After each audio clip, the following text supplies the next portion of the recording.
And welcome back to the Spiked and Psyched podcast. This is episode 5. My name is Val Constein, Nike athlete, 2-time Olympian, and this is my co-host. Yeah, I'm Kyle, glorified cat dad. So excited to be back. Episode 5. I know, 5 episodes deep. This is the 5th week in a row we've been after this, so pretty cool. Yeah, it's been fun so far. Yeah, so far it's been very track focused, obviously. So the Spiked and Psyched in the name definitely denotes track spikes. Staying true to our roots. But this time I was thinking the spiked in the Spiked and Psyched podcast could mean something else. A little bit of a drink. Yeah. It is the off season technically. We do have some spiked seltzer here. Kyle and I each have one. So this time the Spiked and Psyched podcast is going to be not about track spikes, but about seltzer. Well, spiked. it'll still be somewhat about track, or I guess running related content, because we are going to talk about a few running related items. Yeah. I mean, most of the topics are definitely running related, but yeah. Anyways, so let's get things started with what we have been kind of trying to stay true to with the workout of the week. So this past week, Kyle actually got to sit in as Coach Kyle because the CU cross country team and my coach, Sean Carlson, were out of town at a meet. But the workout that I did was pretty awesome. I've never done this workout at this location before, but I did 6 by 2K repeats on the Marshall Road, like over by the Bobo Link trailhead over there. Yep. It was really hard because kind of the southbound direction was like slightly uphill, and then the northbound direction is downhill. And so I really had to focus on like my heart rate, and I actually used power instead of pace because I knew what my power targets were from other threshold workouts that I've done. And so I was just running pretty much by power, and then that correlated really well actually to my threshold heart rate. Yeah, and I mean, you use Stride for power, which is like where you work, and they also have like a really awesome like pod. I don't know if that might be usable or like useful context, since there are some power meters out there, and I don't know if everyone knows that's like where you work. Yeah, that's where I work, and that's the power meter that I use in training is the Stride power meter. It actually was a really great tool to use because I'd never been to this location before, and pretty much like every place that you go that's not on a track, it's gonna be slightly different. Like I had done 2K repeats up on Davidson Mesa last year, but you know, trying to think about how fast I was running in Davidson Mesa last year to like this last Friday on Marshall Road, it's like not apples to apples. Yeah, I was thinking about that because I was riding my bike next to Val when she was doing her workout, mostly just to keep her company. But and you brought my water and my like goo. I was her bitch boy. Yeah. Anyways, but I was just thinking, like, when you said, because you said like after one of your reps, like, I'm just gonna go off my power. I was literally thinking in my head, I was like, it's pretty cool that we have so many tools. I know. These days from a training perspective, because obviously, you know, you have a GPS watch so you can see your pace. You can, you know, most GPS watches also do heart rate, or you have like a heart rate band so you can track your heart rate. And then, you know, also now you have like power and yeah, anyways, there's just so many tools that can be helpful with training. So yeah, it is cool. You know, that's never something that, I mean, because most of the time you'd just be ballparking it from like an effort. If you're trying to base like, okay, I'm trying to run threshold and just ballpark it based on effort. If like the heart rate's going to be variable based on like the terrain of the road. So that's pretty cool. Yeah, I was actually super grateful that I was wearing Stride and like had it connected, because Mike Carlson was like, oh, run between like 550 and 545 for these reps. And obviously the first rep was uphill. And so for the first one, I was trying to run, you know, 550 pace. And I was like, oh my gosh, this is so hard. Yeah. Like, why is this so hard? And then, you know, I was kind of paying attention to power, and I noticed that my power target was like pretty high, but I was like, oh, I don't know. I mean, I'm not really sure why it feels so bad. Maybe I'll warm into it. And then when I did the second rep, it was downhill. And remember, I was like, oh my gosh, it's definitely downhill. Like we could feel it. You on your bike probably. Oh especially. yeah. I mean, it was way easier to coast on the way back on the bike than on the way out. Totally. Yeah. And so then once I kind of figured out like that it was pretty uphill on the way out and pretty downhill on the way back, then I was just like, okay, pace has to get thrown out the window because it's not going to be useful. Yep. So then being able to use power was actually perfect. And so, yeah, it was really cool. If you listeners like want me to talk more about training with power, definitely let us know. But I also don't want to get like too deep into the weeds about, like niche training topics. Yeah. That's, and it's also not like a plug either. No, I just thought it was useful to mention that because there are a bunch of power meters out there these days, right? I don't know if there's any good ones besides Stride. I don't know about a bunch, but I do think that like a bunch of watches try to use like some kind of wrist-based power, but personally, I don't really understand wrist-based power. Like power should be coming from your feet, right? Like that would be the best that place doesn't to... make yeah, I agree. And so that's what the other quote-unquote power meters are, wrist-based power. And you probably, I mean, it just doesn't really make any sense. Like the best place to collect power information is obviously from the feet. So Yep. anyways, not a Stride plug, but it's starting to turn into a Stride plug. Yeah, let's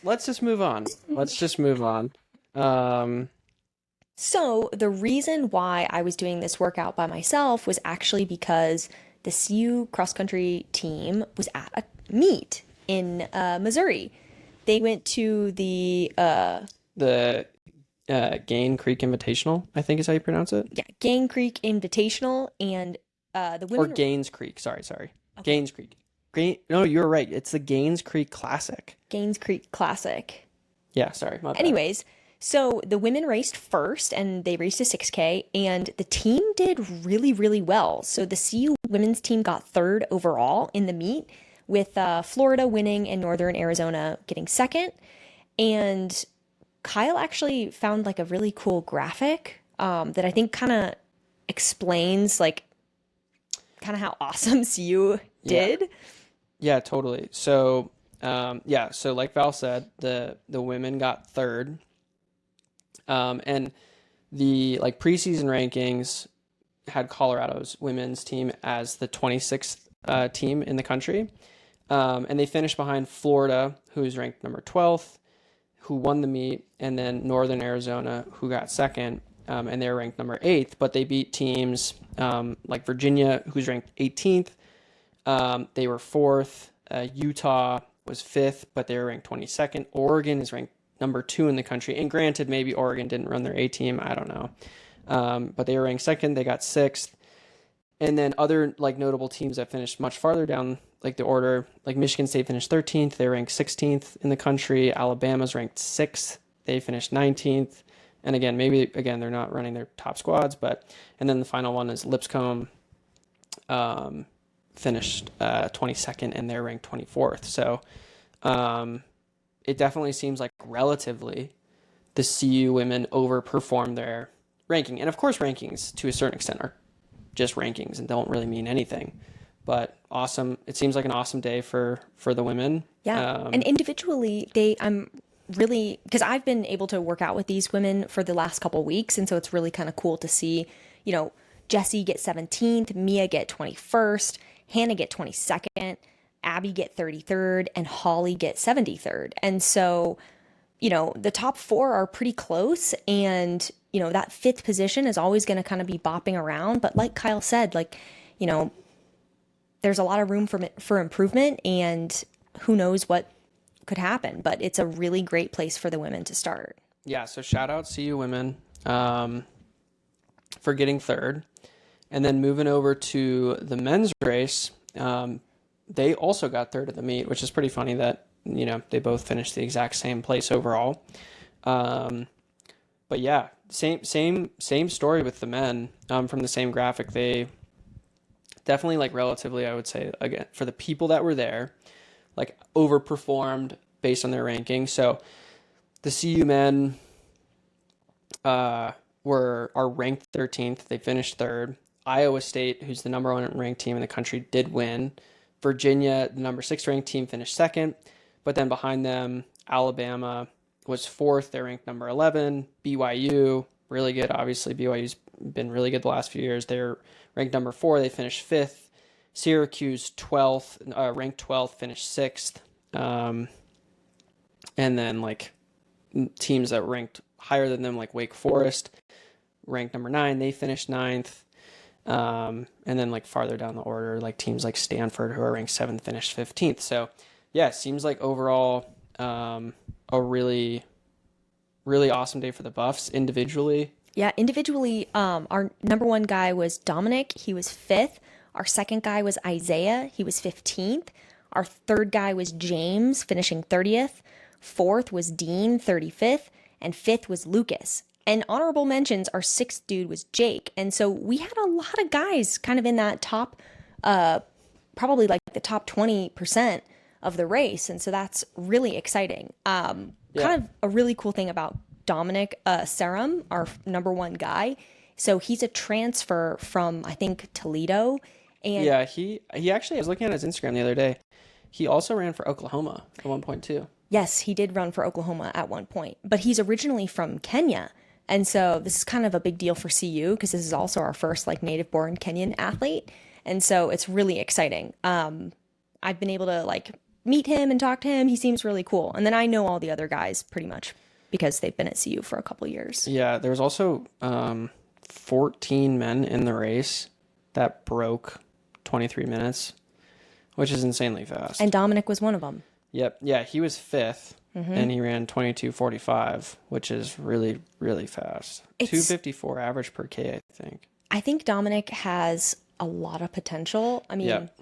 I haven't been able to see him work out that much because this is only his first semester at CU, but I think he's got a lot of talent and clearly, like, you know, he's 5th. Yeah.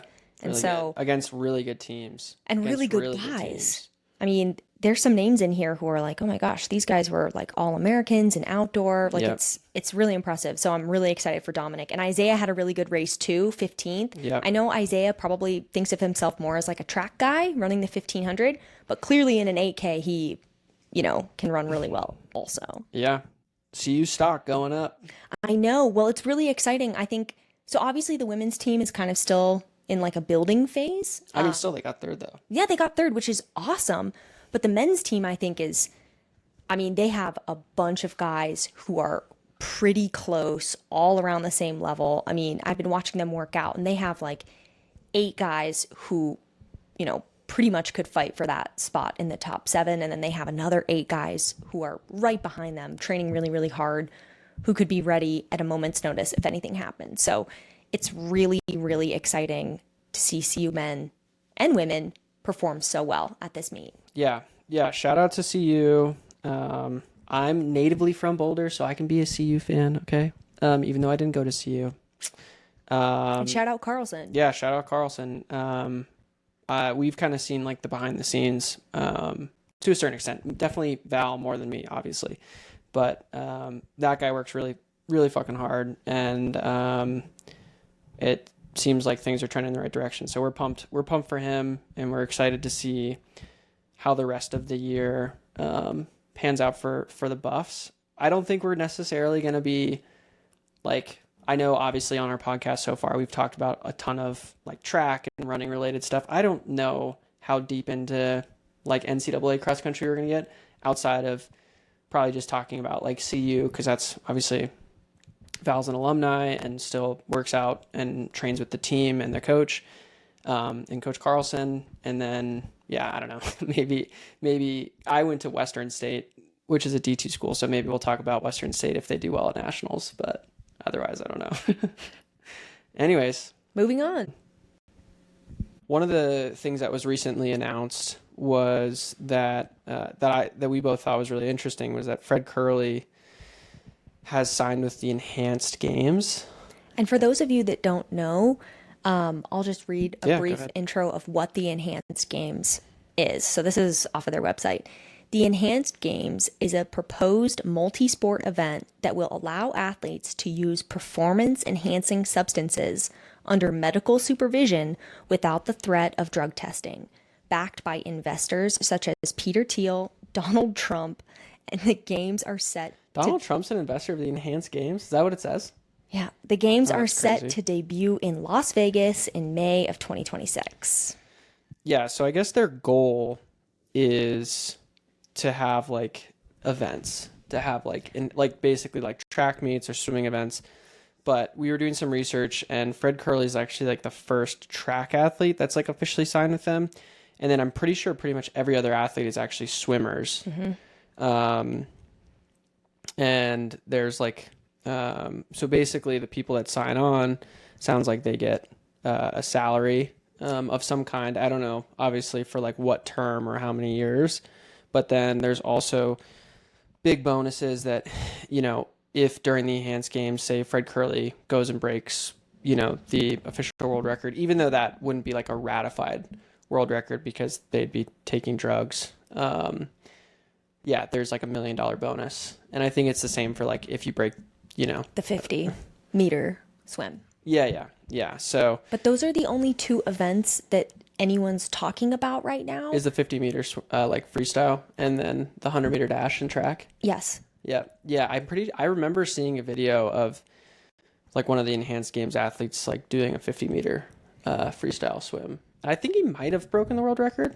I don't know. Yeah. Anyways, but it's a pretty interesting move by Fred Kerley. And what we kind of wanted to chat about it around it was kind of like what's led to like Fred making that decision, because I mean, it's a super drastic decision. And ultimately, you know, the basic thing is you can see if like you're going into a league that is pretty clear cut that they want you to take basically performance enhancing drugs to basically try to break world records or, you know, kind of reach the peak of, you know, human physical performance, your career in like going to the Olympics or going to the World Championships is over. Like your running career is over in a traditional sense. And it's pretty crazy because obviously Fred just last year is an Olympic medalist in the 100, gets a bronze. He's a world champion. So he's a huge name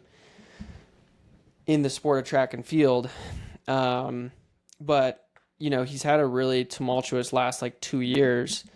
And I think it's kind of culminated in this decision to make a move over to the Enhanced Games, because some of the things that he's gone through. So for anyone who doesn't know, Fred Kerley is one of the best 100-meter runners, sprinters in the world. And he has a pretty crazy story. He was really, really good at the 400, goes pro in the 400. And then out of nowhere, he says, hey, I'm going to switch to like the 100-meter dash and like 200, and then switches up and then goes and wins a world championship, an Olympic medal. So he's one of the best sprinters in the world. But then recently, so he was sponsored by ASICS, and he was at this meet, and all of a sudden he's wearing like Puma spikes. Yeah. So he left Nike. Yep. Well, he signed a big after he won his I think he won his world championship with Nike. I'm not probably. I think mean, he did. Because it says he's an Olympic silver medalist over 100 meters in the 2021 Olympics, Yep. bronze medalist in the 2024 Olympics, and he's earned 6 additional medals at the World Championships, most notably the 100-meter gold in 2022. Yeah. He also medaled in the 400, 4x1 relay, 4x4 relay, and he's won 11 Diamond League races, including Diamond League finals in the 400 and the 100. Yeah, I mean he's really good. No, yeah, he is absolutely one of the best sprinters in the world, and Undoubtedly. yeah, And so I mean, for the Enhanced Games, it's a huge name, and arguably, I'm not super familiar with the swimmers, but I wouldn't be surprised if he was like equivalently like the largest athlete they've signed. Totally. So in 2024, most contracts end at the end of the Olympics. So a lot of people have the opportunity to re-sign leading into the year after the Olympics. I don't know when his contract must have ended, but at some point he was wearing like all that Asics stuff. Yeah, I think, and again, we could be wrong. And again, never quote us for 100% fact on any of this stuff. But I think what happened is I think he signed with Asics after he was a world champion. Oh, like Yeah. he had an opportunity to. Yeah, I think he signed a big deal with Asics after he won his world championship. And then he, Because I remember him saying, because people asked, like, oh, you weren't happy with Nike? What was happening? And he said, oh, like, I'm following the bag. yeah, he He was he's very kind financially. he's kind of a fucking cringe lord. Well, when he it was comes very. to- He made it seem like the decision to move was like very financial. Well, it's the same thing he said about moving to the enhanced games, was that it's all about money. But I think the reason he did, well, so, okay, before We get into that. yeah, before I guess we get into all the most recent details. So, anyways, it was like kind of like at the time in the world of track and field, it was kind of like, okay, this guy, everyone knows he signed with Asics, but then he shows up to this, I think it was a New York Yeah. meet, and he's all of a sudden he's wearing like Puma spikes, which obviously if you're wearing another brand's spikes, you're breaking your contract. And this was the year of 2024. So breaks his contract, then Doesn't have his Asics contract for the yeah, trials. it's like confirmed that he's not, and he's running in like Unmarked. some random kit, and then he makes the team in the 100, goes and wins a medal. Signs a deal with Nike. Yeah, and then he comes back to Nike, and it's like, oh, okay, like kind of a weird year, but ultimately like still a win. I'm sure he missed out on some like pretty big bonuses, because if he had no like official big shoe sponsors at the Olympics, which maybe I don't know, who knows. I'm not sure, but if you don't have a deal at the Olympics and you do, You do miss out on a lot of money. I mean, if you don't have a deal at the trials, Yeah, you miss out on money. you miss out on a ton of money if you don't have a deal and you make a team. Yeah, so So- you could arguably reason that in 2024, because Fred had some Contractual. weirdness going on, he probably missed out on some money. Maybe not, I don't know. When that whole thing was going down, I was like, fuck, I would love to know what led to, because why would you leave? Like, what would be the reason? Yeah, anyways, would love to know more about that, because obviously there's And he's never said anything. no, yeah, it's never been officially like what happened. I mean, but that's the thing, is like what could have happened to like move away from I assume a bunch of money. And I've heard positive things about Asics as like, Yeah, I mean, they're not the biggest like sprinter no. sponsor, but I mean, if it's all about the money, anyways. So yeah, that was interesting. And then he wins his medal at the Olympics. He signs back with Nike, and then this year he gets in a bunch of like legal trouble for like he had like an Alleged. altercation with like police. There was like that one thing, and then he missed like a grand slam. Like he did the first slam, didn't do very well Yeah. because he was a grand slam athlete. He signed up for grand slam because he was all about that money. And then had some like legal stuff that happened, misses like the second slam, and then I think he had another legal thing. It was like some sort of like domestic violence, and who knows what happened, but obviously not good. Hopefully it's not what it sounds like, but it sounded like there was some like domestic violence sort of issues or something like that, something that was not good. And so then I'm pretty sure he lost all of his other sponsors after that. And then the most recent thing was he pulled, like before the US trials for the world championships, he pulls out. He like announces he pulls out, and then a little bit after that, we find out that he was like provisionally suspended for whereabouts failures. Yeah. So if you are an athlete who's a part of the international like drug testing pool, you're subject to random drug tests, and you pretty much have to fill out wherever you're going to be that day or that week in this special app. It's like being on probation. Yeah. And you have to fill it out. You have to tell them where you're going to be, because they have to be able to find you, and they will show up randomly to test you. And if you miss 3 of these random tests in 365 days, they will sanction you with a ban.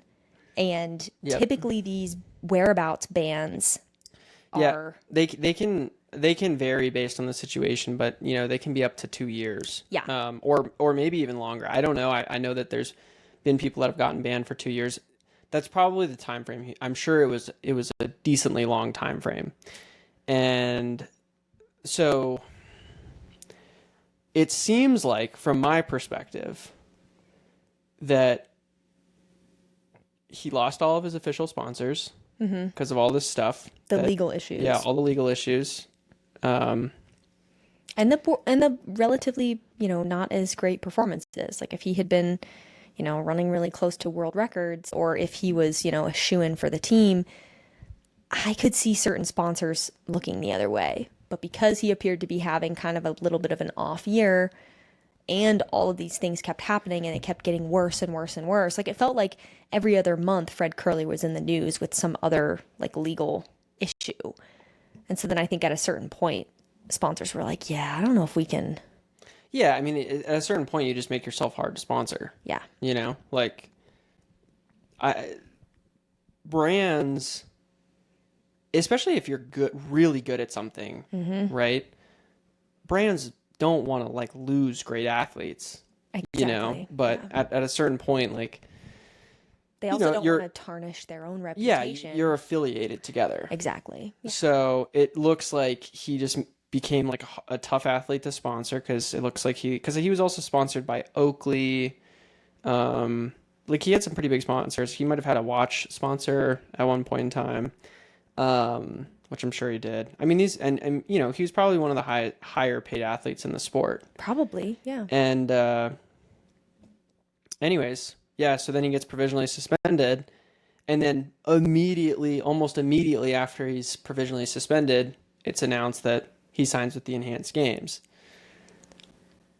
So it's like, okay, so he went and did that. From my perspective, it looks like he went and did that because he was fucked. Yeah. And like, he wanted to keep making money from the sport, and that was like... And he wanted to keep competing, too. Yeah. And even... But he loses all his sponsors. Yep. He's going to be probably banned for some period of time, right? And as soon as you sign up for the Enhanced Games, you basically forego... Yeah, you're already banned. Yeah, you forego your ability to compete in any WADA-sanctioned event ever.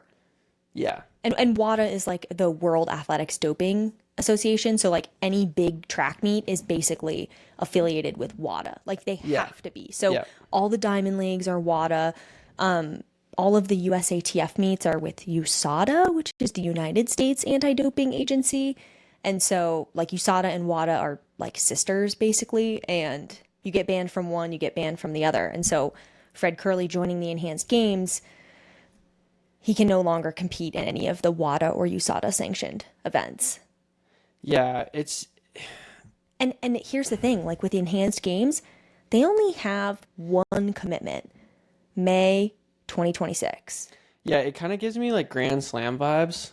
Except probably worse, because Grand Slam at least said, oh, we're going to have 4 meets. Well, I think the good thing is that for like the Enhanced Games, like for someone like Fred, is he probably doesn't have to worry about, like with Grand Slam, there's like this huge financial overhead because they committed all this money. And Right. because there's not that many like Enhanced Games athletes, like there's probably less risk of not getting paid.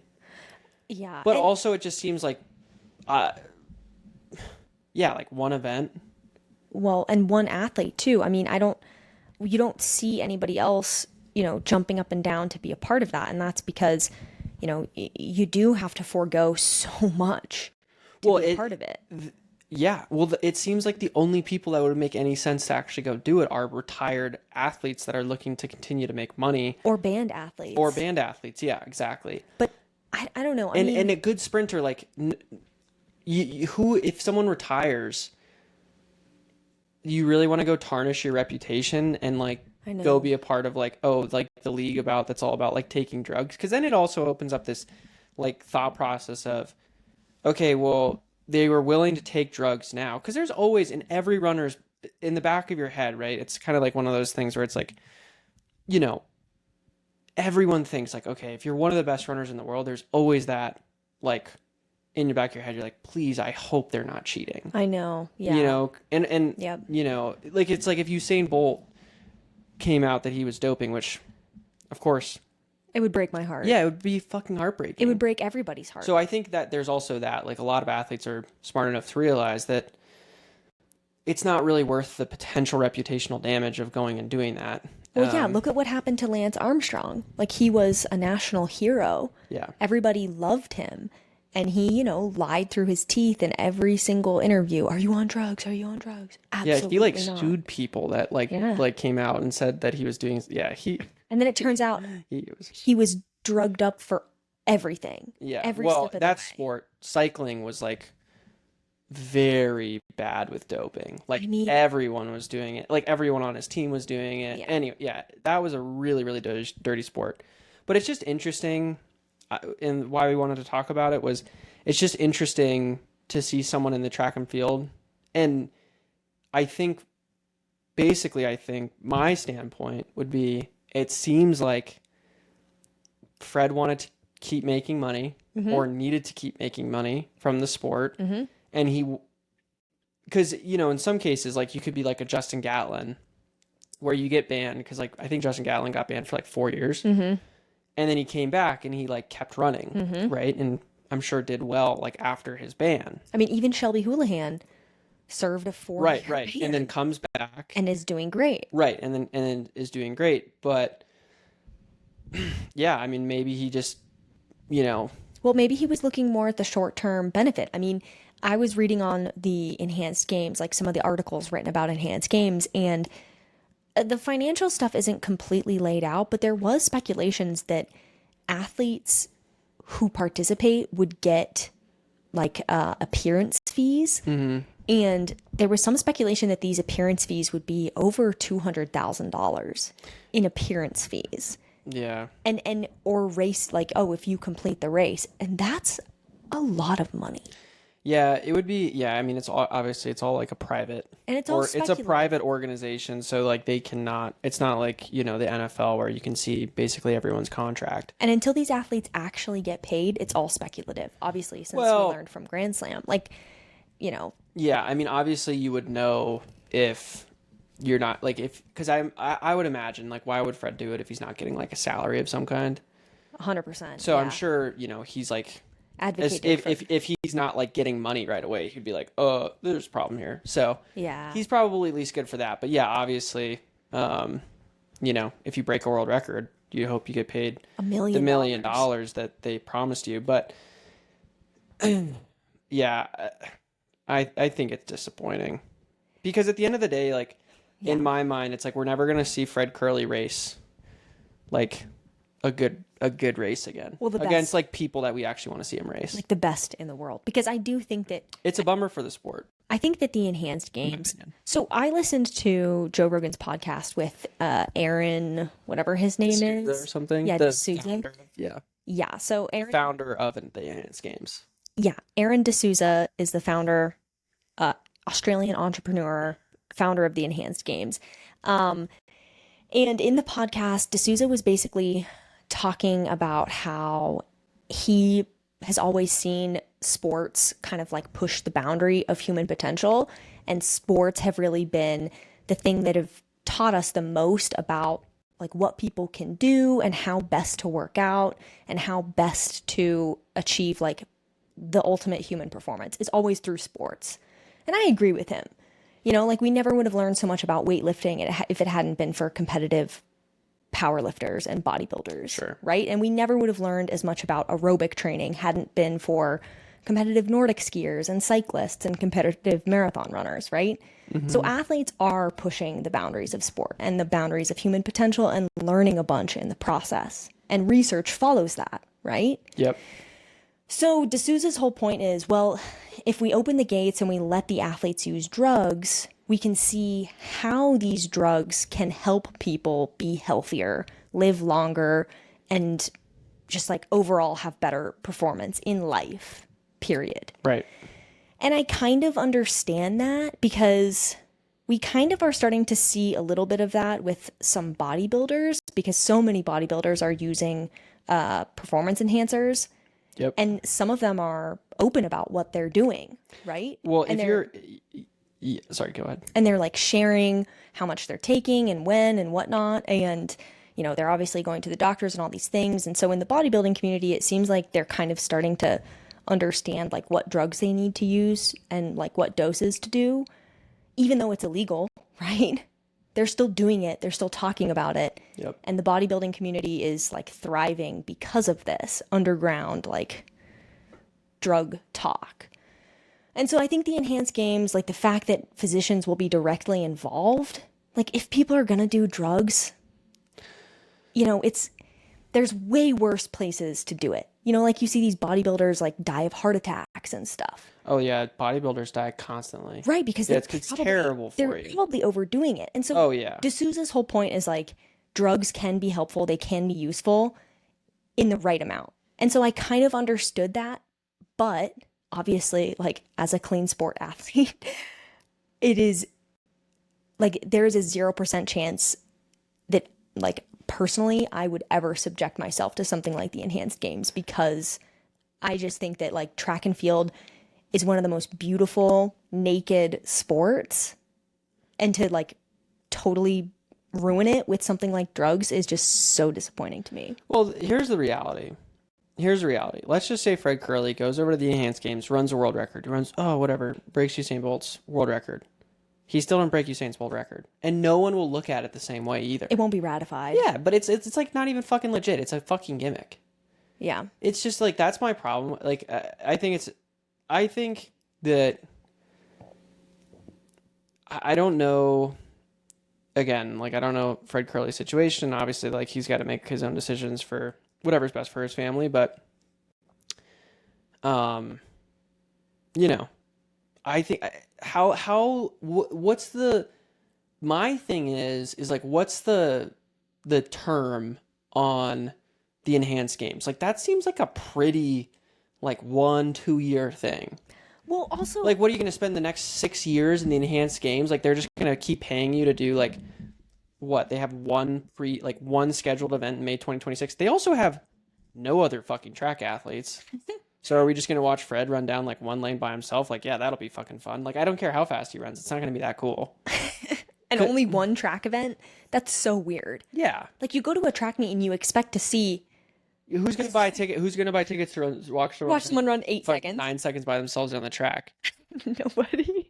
Yeah, like running a world record is, yeah, it's cool. But in the right like setting. when you watch Usain Bolt run his world record or multiple world records, it's so cool because you're seeing someone do something, but you're also seeing how much better they are than like the rest of the field. But he also had to do that with rounds. Yeah. Like, it's not the same. I mean, it's just a gimmick. It's also kind of disappointing because it's like, okay, you know, not only do we have Grand Slam, but now we have the enhanced games. Why do we have these two random weird leagues that are doing random weird things? Why don't we just... Well, the Grand Slam should have been good. It should have, but it wasn't, obviously. And enhanced games is like, they have a lot of money, but they're also like clearly not doing the right thing with drugs. Like, come on, that's so horrible. Here's my thing with... Can I finish my point? Yeah. My point is, why don't they just figure out a way to just improve what we already have? Like, we don't need to see all these weird, you know, I don't need to see, you know, DeSantos running a 400 hurdles and a 400 over the course of 4 days. Like, why don't we just have track meets that make sense, that have prize money, and that are sustainable? Like, why didn't we take, like, I don't know. I'm saying we, obviously I had nothing to do with it, but it is frustrating to see all this money go into these weird things instead of just creating a league that is sustainable and makes sense. Well, I think comparing the enhanced games to Grand Slam is probably a little unfair. It's very unfair. Yeah. Yes. I would just say, like, that's one thing I would say.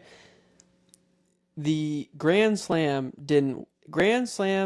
I think, had the best intent, but horrible financial execution. And that's why they're in the situation.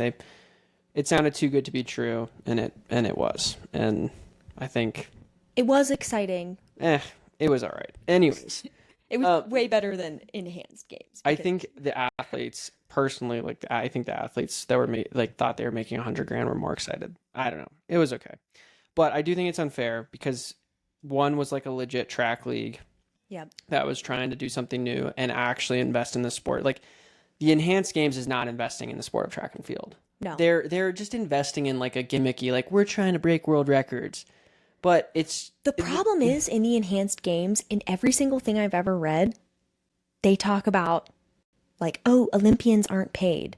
So they kind of are trying to compete against regular track and field. I just think that at the end of the day, traditional sponsors, at least for right now, the world that we live in today does not support an enhanced games. It's just, you'll always get B tier like athletes, or like athletes like Fred that seemingly like no other options.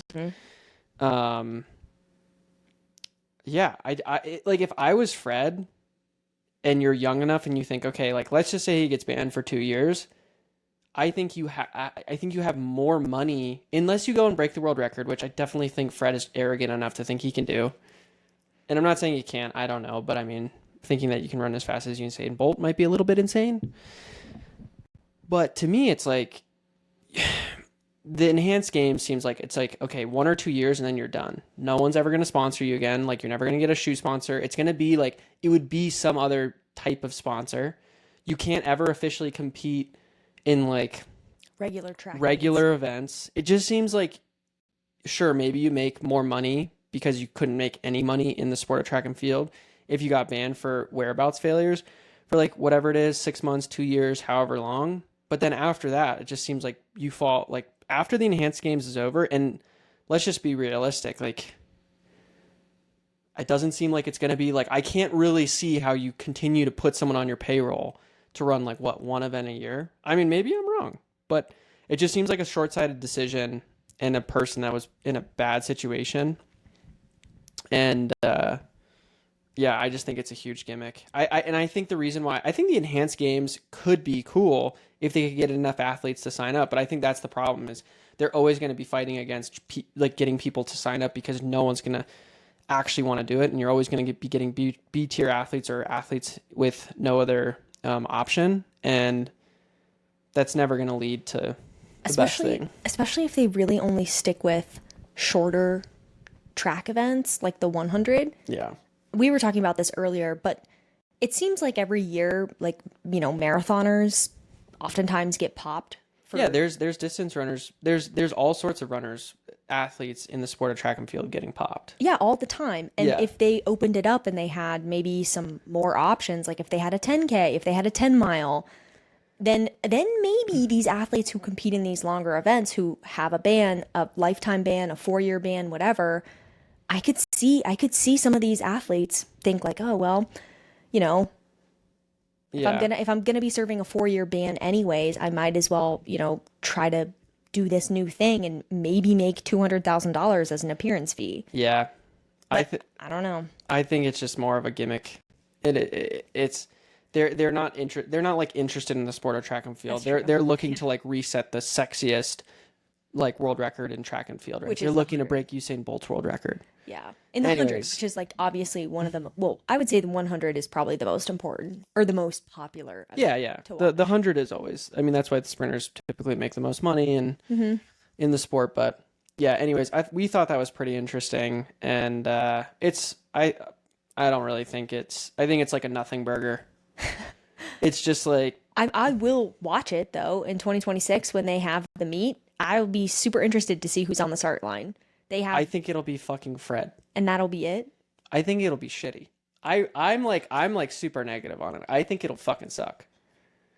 Because who the fuck is gonna sign up for it? If they can't get a couple other athletes, it's gonna look pathetic.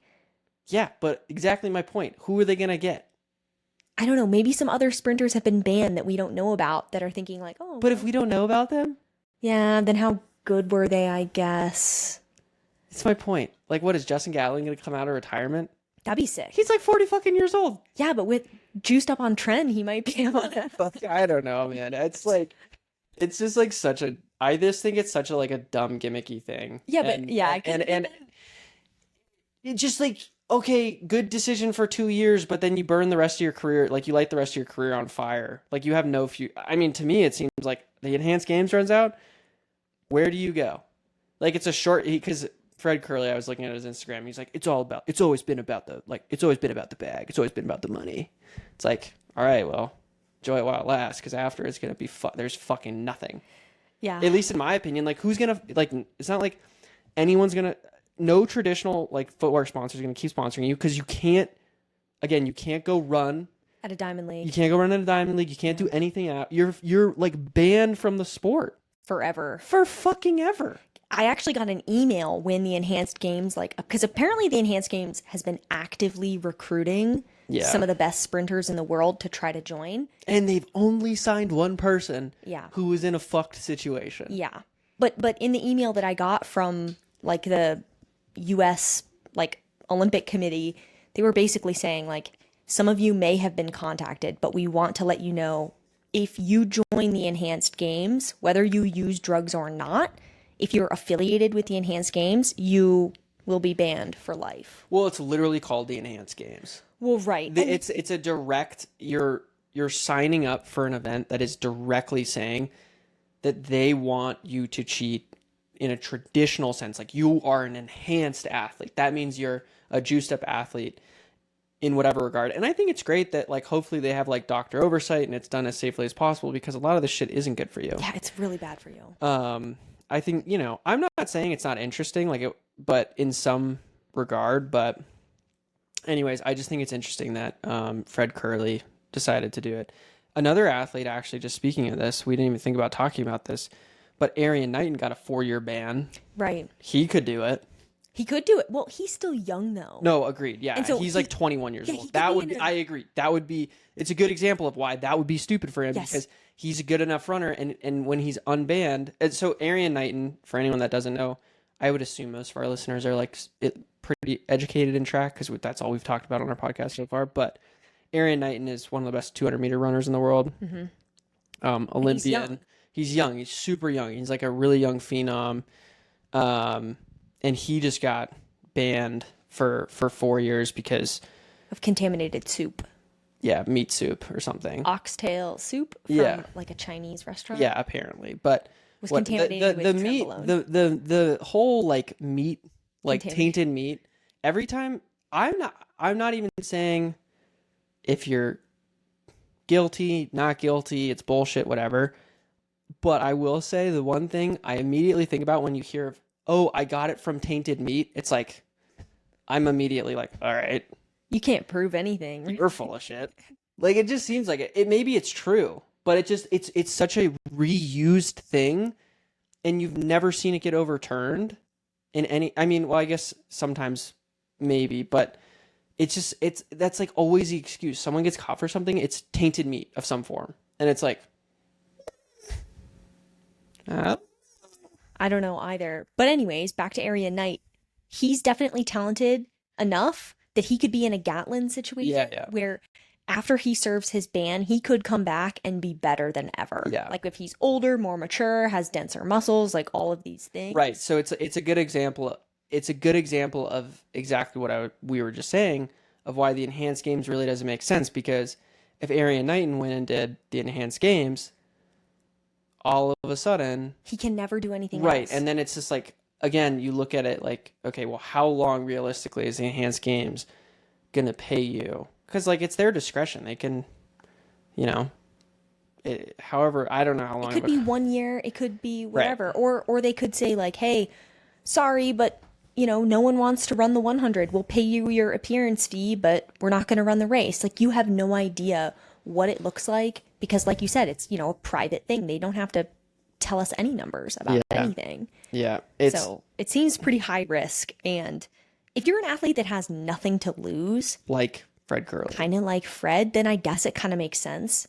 And maybe you could have a Moneyball situation with the enhanced games where you have all these, people who are in these situations who, come together and do a bunch of drugs and run fast. But I think the problem with the enhanced, my main point is like, I think the problem with the enhanced games is the scalability to actually recruit athletes to make it actually, because kind of their whole thing is like they're trying to push the envelope of human performance. Because they want to compete with the Olympics. Well, yeah, but to actually do that, you need like the best athlete. You can't. I don't give a shit how you can't just pump some like average sprinter full of testosterone and they're going to be better than Usain Bolt. Like Usain Bolt is a freak of nature. Like that's kind of my thing. It's just not you're the people that you realistically can recruit unless you're again athletes in a really fucked up situation that maybe have no other options and need the money or whatever. You're just getting B tier athletes or retired old athletes that are just again interested in money. So anyways, yeah, I think the enhanced game is I think it's a total gimmick and I think it's a short-sighted decision, but yeah, anyways, it's pretty interesting. It's an interesting thing. Like I'll be interested to see what happens, but I'm not bullish on the enhanced games. I think it's going to be I think it'll be my prediction is that it would be a bust, not in the way that Grand Slam was a bust, but just like it's just I think people get excited to watch like real competition. You know what I mean? Like the interesting part is like let's use Formula 1 as an example. Max Verstappen is not so great because you watch him drive around a track by himself and it's like, oh my God, Max Verstappen is just so amazing driving by himself. It's like, no, Max Verstappen is so amazing because of what he does driving a Formula 1 car around other drivers in the race. Like he's great because he sets the benchmark against all the people he's competing against. So I just feel like the enhanced games is getting lost in the sauce of thinking that people give a shit about. Again, even if Fred Kerley does run the world record in the 100, I just don't think that's that entertaining if he's running it by himself. Yep. Or at the same time, like if he's running against like B tier other sprinters that are like retired or older or whatever. Especially if that's the only thing that happens. Like very rarely do you go to a track meet to sit down to watch a 9-second race and then get up and leave. Like that would be so weird. Yeah, give me Carson Warholm versus Mondo Duplantis any day over the enhanced games. Like that shit's funny. Like that's just or the like at the Brussels Diamond League when they had like the influencers. They had the influencer 100. That shit's more fun than that shit. I don't know. Anyways, all right. We've talked way too long about this. Let's move on. The enhanced games are not something that we're particularly interested in or bullish on. Yeah. Okay. Next thing. Oh yeah, we had some listener comments. We reached out on Instagram for people to shoot in some comments. So let's just like comments and questions. Yeah, comments or sorry, yeah. We asked them like, hey, what do you want to hear us talk about? So let me pull that up really quick. We had some people write in and ask for someone's. Do we want to say the names or just keep it anonymous? We'll keep it anonymous. Anonymous. Okay. Although I do want to shout this one out. Chelsea, she left a comment and she was like, "Tell me about your Costco hot dogs." Oh, really? Yeah, she did. I forgot to tell you about that. Oh, shit. Shout out Chelsea. I mean, Costco hot dogs. If anyone doesn't know, if anyone doesn't want, first off, Costco is the greatest. It is. Store on planet Earth. It's the biggest. The largest. Yeah, and so the founder of Costco, you can get a Costco hot dog and a fountain drink for $1.50, and it's like the founder's like stands on business. He's like, we cannot change the price of this. Yeah, and so they like lose money. They like lose money on it, and it's like the greatest deal. It's awesome. So Kyle eats them. I have celiac disease, so we both used to eat them, but Val no longer can. She could, I guess, just. I'd be in some pain afterwards. Yeah, you could, I guess, just eat the wiener. Yeah, well, yeah, you could just have like no bun, but yeah, that wouldn't be as cool. It'd still be tasty though. Those dogs are good. Yeah. Anyways, yeah, Costco hot dogs are the best. 10 out of 10. Yeah, they're really good, and it's super cheap. Yeah, good date night. The value. I don't know about date night, but it is good value for the money. Okay. Someone asked us how you got your cats. So for a little bit of background, we have 2 orange tabby cats. They're brothers. Their names are Rocket and Yondu. So you want to tell the story of how we got them? We could also tell the story of how we named them, but we can follow that up. Yeah, so we got them. So we got them during the pandemic in 2020. Kyle's mom was actually like fostering a litter of kittens. There were 4 kittens, and like I knew that I wanted to have cats. And so I was like, "Oh, Kyle, we can help your mom foster these kittens. Yeah. It'll be fun." And so then I knew that was a trap. yeah, I was trying to trick him. I knew that was a trap. Kyle couldn't be tricked. So we brought them in, and we actually lived in like a 1-bedroom apartment in Gun Barrel at the time. And so we had these 2 foster kittens, and we loved them so much. And then by the time it was time to basically like return them, because like the foster period was over. Yep. I was like, we should keep them. And Kyle was like, okay. So then I went to the Humane Society, and because I had fostered them, they gave me a really good deal. I got a buy one, get one free deal. And I only had like to $50. Yeah, it was $50, and they like neutered them and like gave them all their shots and like the full examination for $50 for both cats. So I think that that's a pretty good deal. Buy one free kitties. Yeah, buy one, get one free kitties. And then we moved here into this house. Yep. And then this is pretty much where the little kitties have lived since then. So Yep. the little kitties are 5 years old now. So sad that they're already 5. But yeah, so we got they're like phenomenal cats. My sister always had cats growing up, and like one of the cats when we were younger was awesome. Like I loved this cat, and I was like, holy shit, cats are cool. And then that cat died. It like never came back one night. And then the next cat she had was fucking awful. And I was like, cats are awful. And I had a dog. So I was kind of like more like, I feel like also like guys just kind of like default to being like, I'm a dog guy. Anyways, but these cats are genuinely dope. Cats are also just like super easy to take care of. And these cats have definitely won my heart. But if you have like a cat that's like relatively well behaved, is not like aggressive, like our 2 cats, you could like do whatever. You can like, pick them up, move them around, mess with them. They won't do anything. They're just like the nicest, sweetest cats, which is like a huge piece. And they're relatively well behaved. They do some like annoying shit here and there, but that's just like any animal. But yeah, exactly. Yeah. And so my sister's cats were always female, and one was pretty awesome and one was terrible. Yeah, so. The one that she currently has is kind of a bitch. Yeah, that cat sucks. Or did suck. It was like an indoor cat, and it just like maul you like out of the blue. Anyways, but the one thing I did have input on was their names. Yeah. So that's how I got him. I was like, oh, if Kyle names them. Yeah, so Rocket is named after Rocket the Raccoon from Marvel, and then Yondu is the blue guy from so they're both Guardians of the Galaxy, named after Guardians of the Galaxy characters. Great movies. If you haven't seen them, you should. Stop living under a rock. But yeah, they're named after characters from Guardians of the Galaxy. And they're great cats. So anyways, moving on. That's how we got our cats. Someone else asked about like your time at CU. Oh yeah.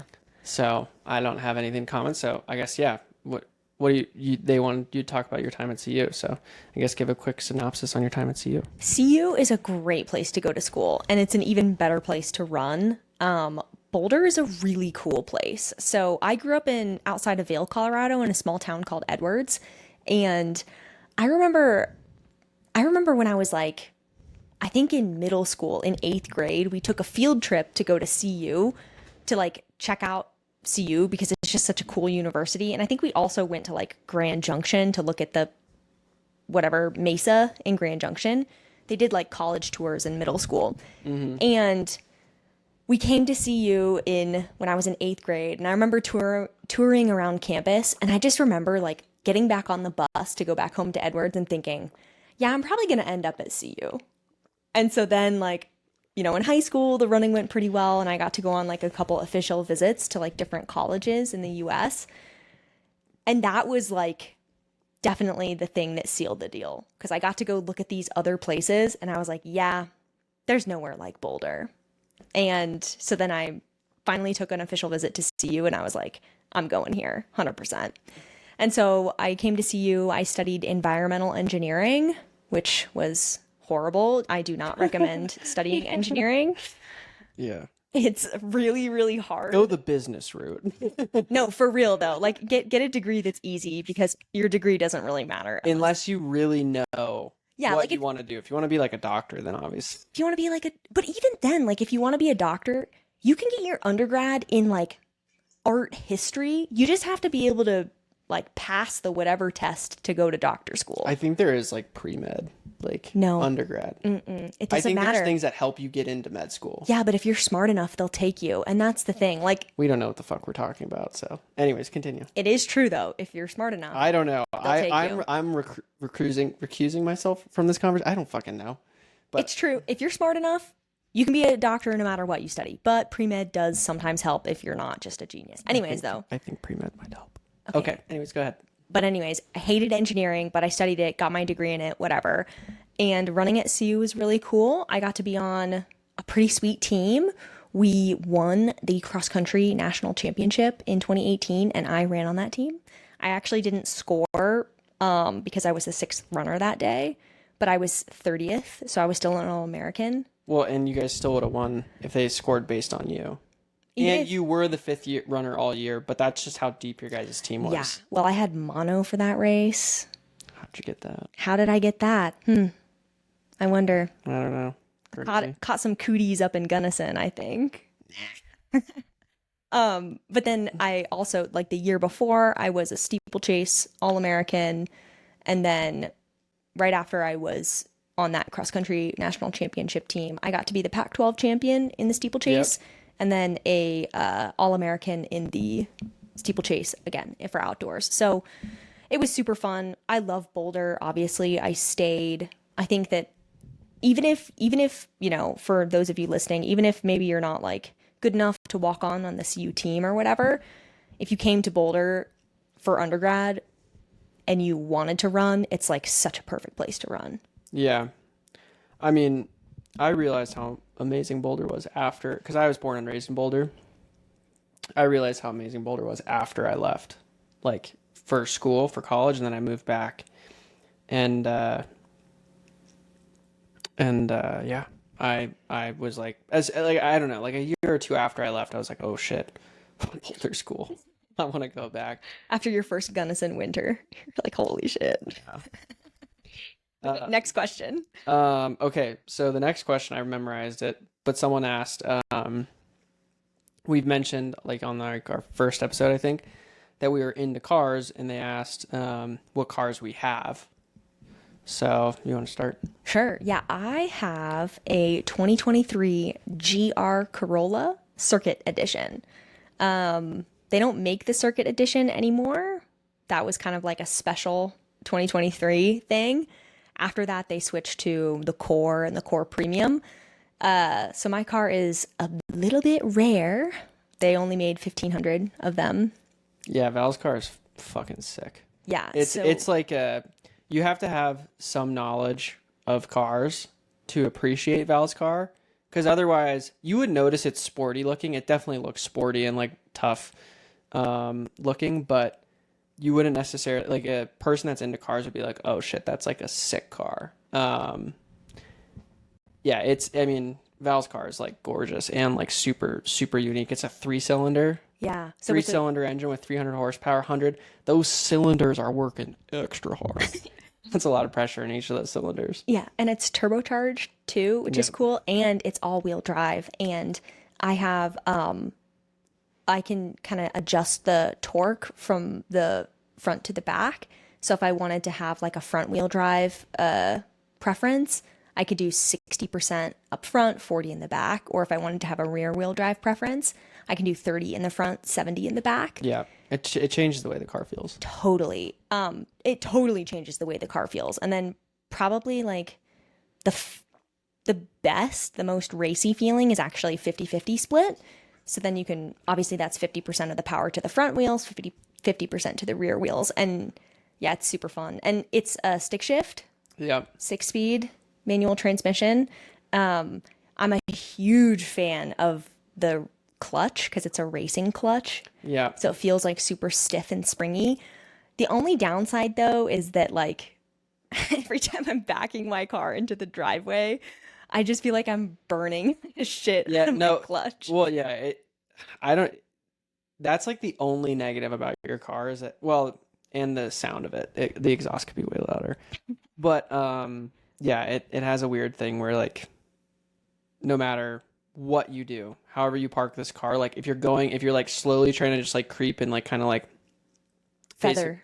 feather the clutch and like the gas, it just always smells like you're burning the clutch even though you're not. Which Well, is, you probably are, but I just don't know how to get around it. And no, I don't think you are. I think it's just I don't know. But anyways, it's a little bit weird. But yeah, the short shifting in your car, the way the shifter feels in her car is fucking sick. like super mechanical, like you Yeah. can really feel it like clink into place. Yeah. It's super nice. And I have like a bunch of cool, so like if you have a GR Corolla Core Premium, it's nice, but like your shifting knob isn't as cool as mine. Like I have a special Marizo edition Yeah. shifting knob. And so if you don't know like what Marizo is, Akio Toyota, who like created this We're getting fucking car, nerdy here. he would go to the racetrack, but he had like a fake name, a pseudonym or whatever that he would race under, just like how Franz Hermann is Max Verstappen. Yeah. Akio Toyota raced under the pseudonym Marizo. Yeah. And so the shifting knob has like a Marizo signature on it because that Yeah. was Akio Toyota's racing name. And so it's like a cool Easter egg in my car. Yeah, your bucket seats are also sweet. Yeah, Alcantara bucket seats. Yeah, they're sweet. And they have like the GR logo. The GR logo is Gazoo Racing, which is like Toyota's racing division, which is pretty sick. It's a separate factory. So Yeah. like any car branded with the GR logo is not built in the same factory as like my car and a regular Corolla are not built in the Yeah, same. it's kind of a bummer in some ways. Well, I guess it's like, yeah, you have to have ball knowledge, but like people think, oh, it's a Corolla. It's like, no, dude, dog, this is fucking sick. I'm banking on that Corolla reliability though. Yeah, that is a positive. Speaking of reliability, we can move right into the next car in the collection. Yeah, so I have a BMW M2, 2018 BMW M2, the good ones. The new ones are like, they look good, but I don't know. The one thing I was going to add about your car is like Val's car around corners is like crazy. It's super sticky. It's super confidence inspiring. Like that car you would drive fast enough into a corner, like you would just get faster and faster going into a corner because you're like, this thing's never gonna fucking like skid out. It just feels like it has so much grip. Whereas my car just feels like it's gonna fucking murder you all the time. It's scary. Yeah. So I have a 2018 BMW M2. It's like, honestly, it's like the perfect build. Straight six. Yeah, it's straight six, turbocharged. It has like from the factory, it's like 365 horsepower, but it's all rear wheel drive.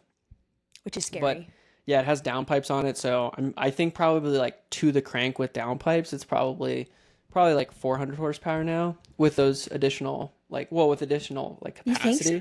I think so, yeah. Yeah. Anyways, it's fucking sick. It has like all like the most like class. I definitely want to do more stuff to it. It still has like stock wheels on it. I would put like stock exhaust, but Val and I were actually talking about this the other night, and I think like bang for your buck, my car is probably one of the best, like for the price, probably like the best all around like sports car experiences you can experience like at that price. It's really fucking fast. Like compared to Val's car is fast, but my car is like the torque you feel when you accelerate is like fucking crazy. It's like a car built to drift. Not that I'm like drifting it ever, but you can drift it really easily. It has shit tons of torque. The stock exhaust sounds fucking awesome with the downpipes. Yeah, it's really fast. It has the sound. The sound is like the best part for me. Yeah. I'm like a little boy every time I get in that car. The styling is exceptional. Yeah, it's a sexy fucking car. It looks really good. Both of our cars, I love the way both of them look. Basically, we were talking about it's like actually both of our cars check almost every box. The one, like, if you're looking at both of our cars, basically my car doesn't quite check, like, for if you're like a car enthusiast, a big thing is like rarity of your cars. My car isn't like super rare. It's cool. It's very cool. And like car enthusiasts would say like, that's a cool car. Unless you're a dumbass. Where in Val's car would say the same thing, but her car is a little bit more rare, but it doesn't have quite like the sound or the torque. So it's like, there's trade-offs, but we have two, I would say, like great, like enthusiast cars. But yeah, we love cars. So. And then we share a car. We have two other cars. We have 4 cars. It's fucking ridiculous. Well, Kyle technically has 3 cars. I technically only have 2 cars. Yeah. Because I have a $900 Nissan. Yeah, the $900 Nissan. Best car in the collection. It is kind of great, especially if you're going to like Trader Joe's and you can like almost guarantee getting a door ding going there.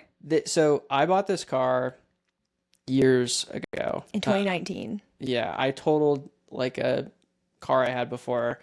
And this was like right when I was starting to work. I was making some money, but you know, I wasn't making, I didn't have like a ton of cash or anything.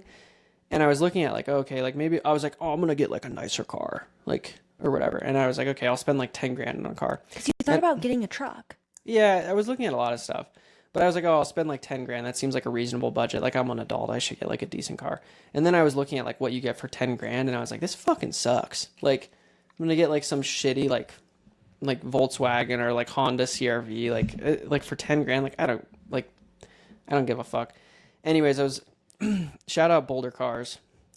They're sweet. But this guy, he was kind of like a family friend at the time, but I was looking at like 10,000 cars at Boulder Cars, which is like this used car dealership in Boulder.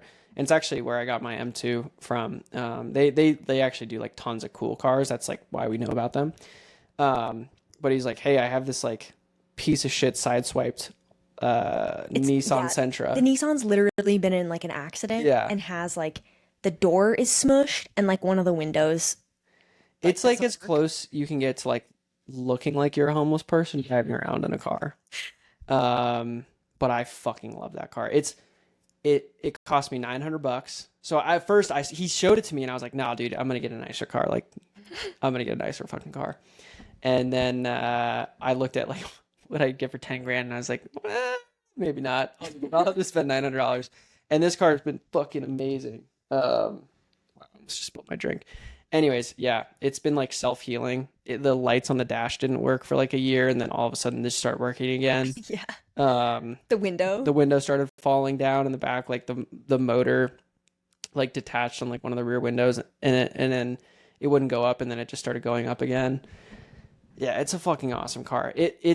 And the greatest part about it is you could run it into a wall and like not give a fuck. Yeah, because it's like, oh, $900. You can't even get a car for $900 anymore. No. Well, yeah, Maybe. I think you could sell that car for more than I bought it for still. I agree. Yeah. And the funny thing is speaking of Boulder Cars, that's actually where I bought my first car too. Because like I had a car that I used in college, but it was my mom's car. So when I graduated, I had to buy myself a car. Yeah. And so I bought my first car from Boulder Cars, a 2002 Toyota Sienna minivan. But I spent more than $900 on it. I think I bought it for like $3 grand. Yeah, I think it was like $2,700 or something like that. Yeah, but then after taxes, it was like, oh yeah, $3 grand or whatever. $3 grand. Yeah, that car was sick too. It was a good car. Yeah, Kyle actually ended up driving it. You know, we both probably drive the Nissan more than any other car. Yeah, that's like, yeah, I don't know. We really love, so we did recently buy a Toyota 4Runner from a car auction site, Cars and Bids. So if there's any like car fans out there, you probably have looked at Cars and Bids. Yeah, Cars and Bids is cool. If you're ever just like, it's honestly like more entertaining than like social media. Going and scrolling through there. But yeah, we bought it. It's like more for like enthusiast cars, but sometimes you'll see like more like utility cars and you can actually get like good deals on them because it's not a place where you'd go to. We bought a Toyota 4Runner, but it's not people on there aren't typically buying like Toyota 4Runners. No, they're usually buying like Porsches or or BMWs or whatever. Well, actually, the Boulder car guy bought your. Yeah, my car was originally bought from there. They're from the original owner Of course in it Boulder. is. So it's always been in Boulder. It's cool. Yeah, So, yeah. yeah, but anyways, we fucking love cars. I fucking I love just cars. want more money so I can spend more money on cars. Although I will say we are extremely frugal besides Cars. Besides buying the cars that we have. Because we currently have 4 cars between the Yeah, two but of us. Anyways, don't spend your money on cars. Cars are fucking horrible waste of money unless you really like them.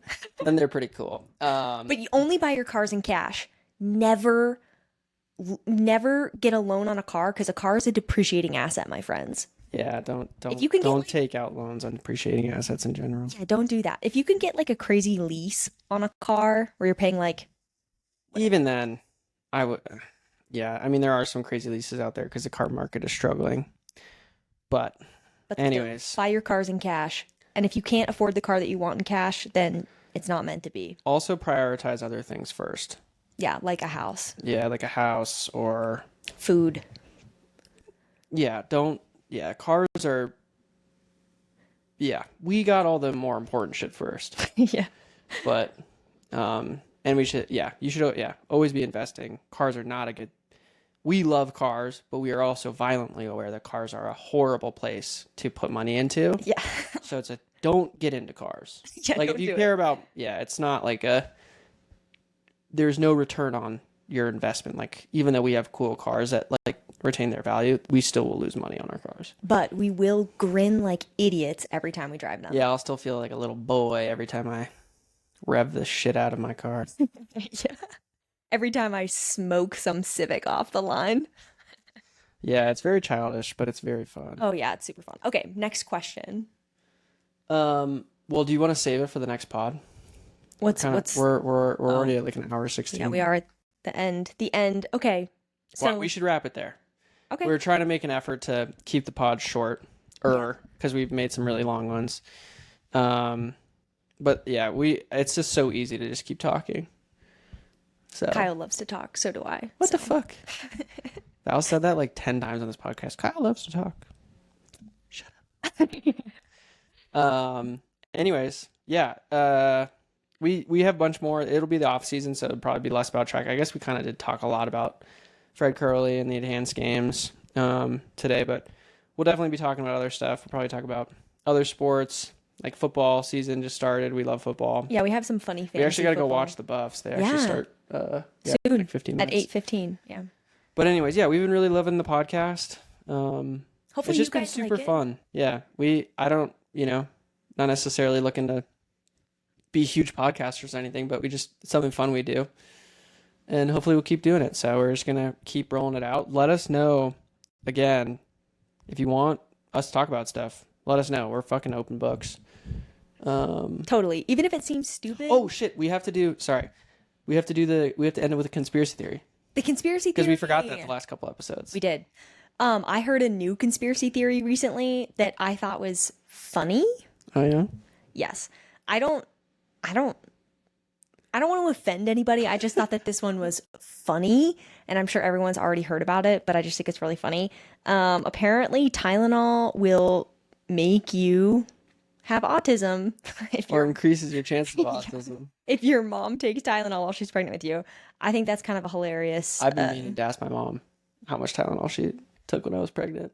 When you were pregnant, when she was Did I say when I was pregnant? Yeah. Yeah, that is a crazy. That's a crazy conspiracy theory. Well, the thing came out where Trump was like, Acetaminophen. no, but he was like, we figured out the cause of autism.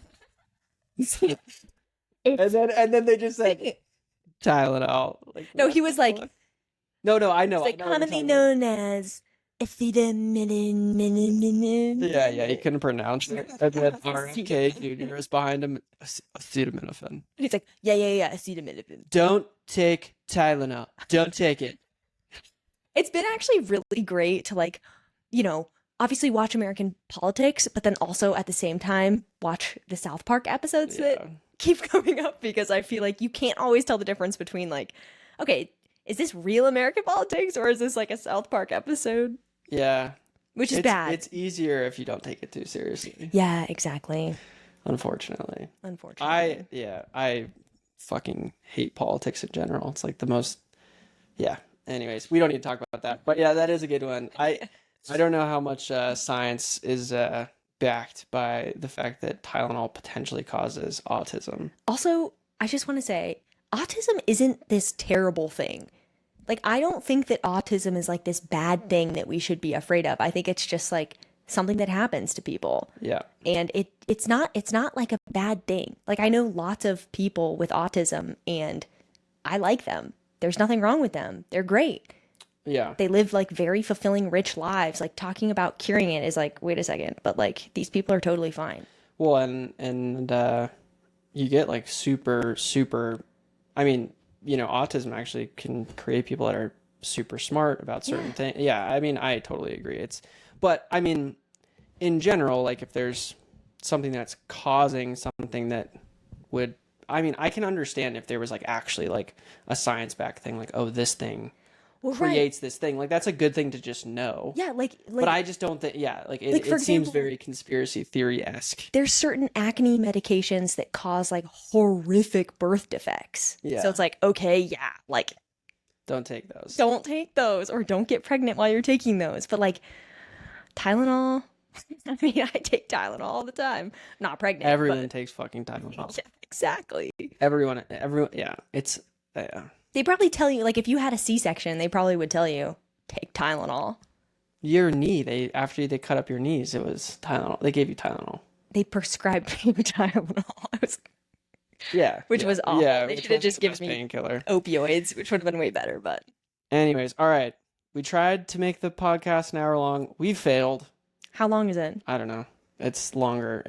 My timer is already over. Like, it's like close to an hour 20. Okay. Well, sorry, everyone. Yeah, we'll try. We keep trying, but we do like just doing this. Anyways, any closing thoughts? Thank you so much to everyone who's listened thus far. If you're watching on YouTube, like and subscribe. If you're listening on Spotify, give us a rating. And please, if you're listening anywhere, drop us a comment, drop us a question. Let us know if you like or hate the podcast. Yeah, we're open to feedback. We're open to feedback. Let us know what you want to hear. Let us know what you want to see. And thank you so much to everyone who's listened so far. Yeah, awesome. Well, we'll catch you guys next week. Thank you so much.